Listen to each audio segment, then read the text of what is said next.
I'm not gonna lie, sometimes SEO can be overwhelming, even for me. There's always something new, whether it's the Google algorithm updates, AI, or a new tool or software that everyone is talking about. And sometimes it's difficult to cut through the noise and figure out what is actually going to make a difference for you versus what's just a shiny new object. So in this video, I'm going to cover 8 of the most important SEO tools you should be using to grow your real estate website. And honestly, if you really just want the bare minimum, you could stick to the first 4 and still build a strong website.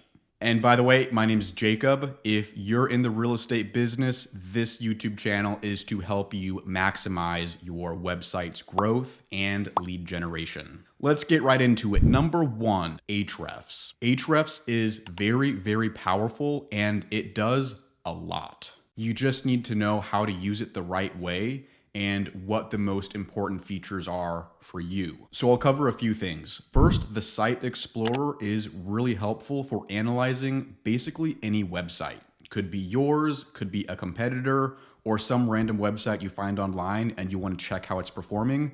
The Site Explorer can do that. You can see estimated traffic, keyword positions, backlinks. Those are the 3 big things that I like to look at. Another thing is you can filter your own website's keyword rankings based on position, difficulty, and SERP features. And this is super helpful to identify your top priority keywords. Now, a good place you want to start is to filter your existing keywords from positions 2 through 15. These are probably going to be the first keywords you want to target when you start doing SEO because it means your website's ranking somewhere on the first page already. You just need to figure out what those keywords are and how you can improve that page to get to, hopefully, number 1.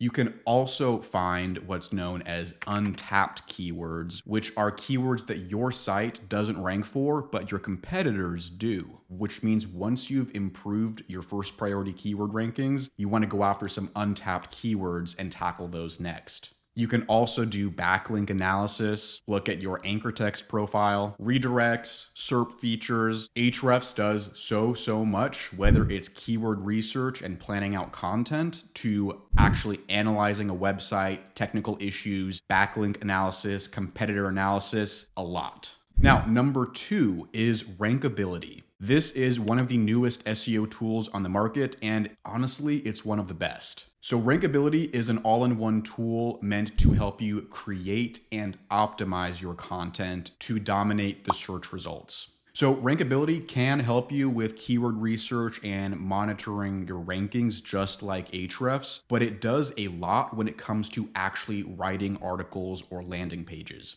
So once you've figured out a keyword that you want to either create content for or optimize an existing page for, you can go into Rankability and create a new content optimizer report. Now, this is where you will create a content brief, outline, and actually write the article if you're creating a brand new page from scratch. And it's also where you can import an existing page you want to improve to hopefully get it to rank better. So Rankability will show you all of the NLP keywords, so natural language processing keywords. And these you want to think about as topics you should address in that piece of content so that you can write the most relevant page based on what's already ranking in the top 10 results on Google.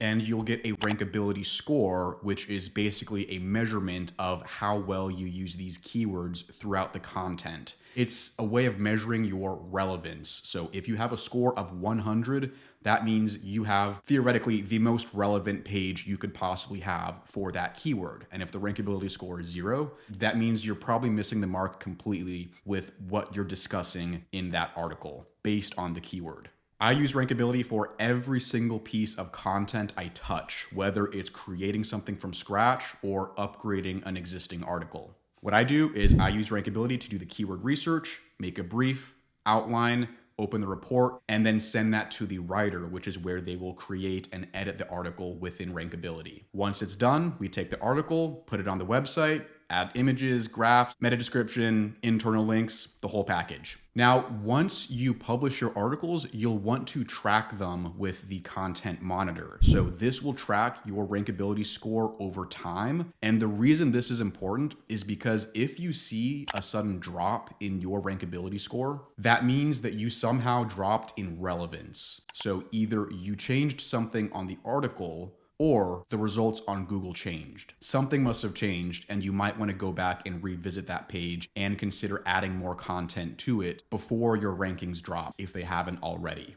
Now, number 3, everyone's favorite these days, ChatGPT.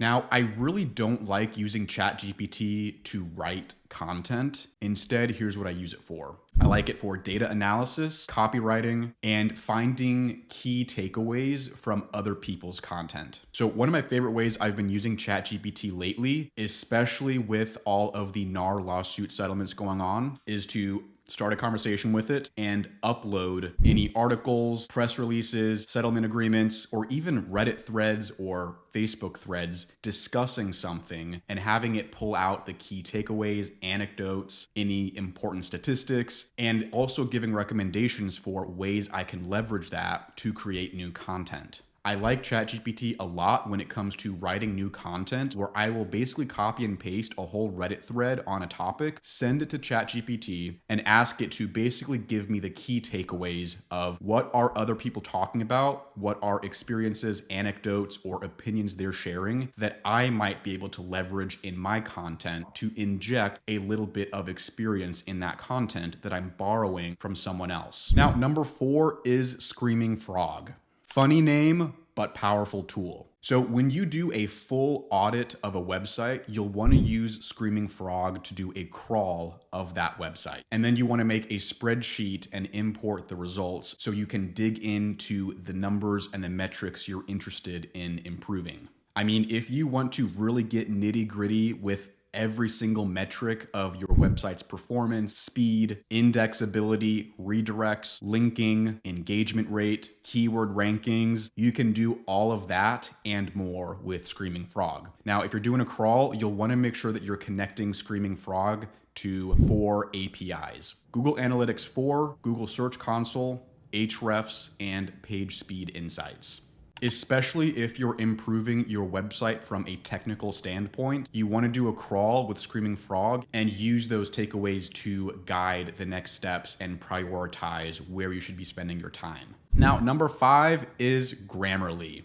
Forget hiring an editor and copywriter, you can use Grammarly. It elevates your writing, it fixes mistakes, and it improves your writing for clarity, effectiveness, and delivery. Now, what I love is you can just go on directly to the Grammarly website in your account and upload content, or the way I like to use it is just use the Google Chrome extension and just use it when you're typing in Google Docs, Rankability, or on WordPress editing content on your site. Now, here's what I'll say. You have to take Grammarly's suggestions with a grain of salt. If it's a grammar or a spelling mistake, it's usually pretty accurate. But sometimes it will suggest an edit for clarity or delivery, and it'll change your writing so that it's technically correct, but it just kind of sounds awkward. It might be a little overly formal or robotic, or it just doesn't read the same way. So you got to use your best judgment depending on the tone and the personality you want your content to have. Ultimately, I will sometimes ignore Grammarly because I want my content to have a specific personality or a little flair to it that doesn't always follow the rules of proper English grammar. Moving on, number 6 is what's called ZeroGPT. So this is an AI detector website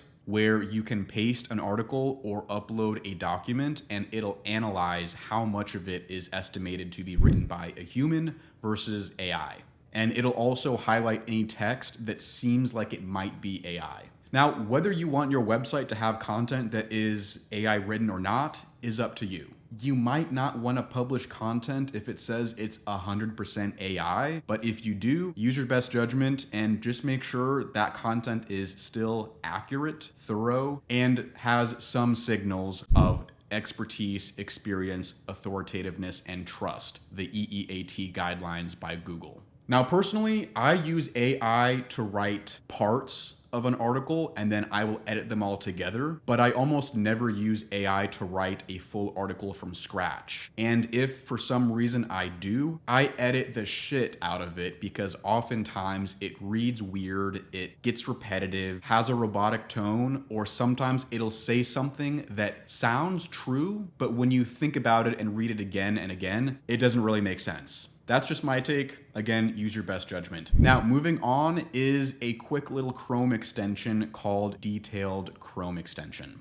It is a fast and easy way to look at basic and technical issues on your site or on a competitor's website. So you can use it to look at your title, meta description, URL, indexation, headings, and links. Now, all of those things Ahrefs can do as well, but sometimes I just like detailed because it is just a fast and easy way to do it while you're actually on the website page without having to go into Ahrefs and start doing the Site Explorer. Now, finally, number 8 is Asana. So Asana is a project management tool you can use for literally anything, not just SEO, but it is very helpful for managing a website. The more people you have working with you on a project, the more important it is to have a project management tool in place. Even if it's just you doing everything by yourself, because trust me, I've been there, that was me for a while, I still think it's helpful to have a visual way of organizing things and seeing what the status is of everything you're working on. I personally use it for things like managing content production on a website, keeping track of anything regarding website development, web design, and technical tasks. Anytime I do a new YouTube video, from the second I finish filming it to the day it goes live on YouTube, I track that in Asana. I also have an ideas board full of just random links, pictures, or thoughts that I have that I might want to incorporate someday. Maybe. Basically, I will make a task on Asana for anything that I need help with or anything that I'm currently working on that's going to take more than one day to finish. Now, for SEO specifically, I like it a lot for doing new content. So it's where I will put all of the resources from the Rankability brief, resources for doing research, links to upload the article, a Dropbox folder with images, graphs, drone videos, and I will make sure the status of that article is correct every step of the way, from creating it to uploading it on the website and monitoring performance. Now, those are just 8 tools. There's always more you can use if you think it's necessary. Really, if you just want to stick to the first 4, those are the absolute bare minimum basics you need if you want to do a really good job with SEO on your real estate website. So Ahrefs, Rankability, ChatGPT, and Screaming Frog, those 4 are absolutely necessary. Everything else is nice to have, but you can still build a really strong website without any of the extra fluff. So I hope this was helpful. If you have any questions, comments, feedback, let me know down below. Or if you need help with any of this, just send me over an email or a text message. My info is down below. Outside of that, thank you for watching. I appreciate it, and I will see you in the next video. Take care.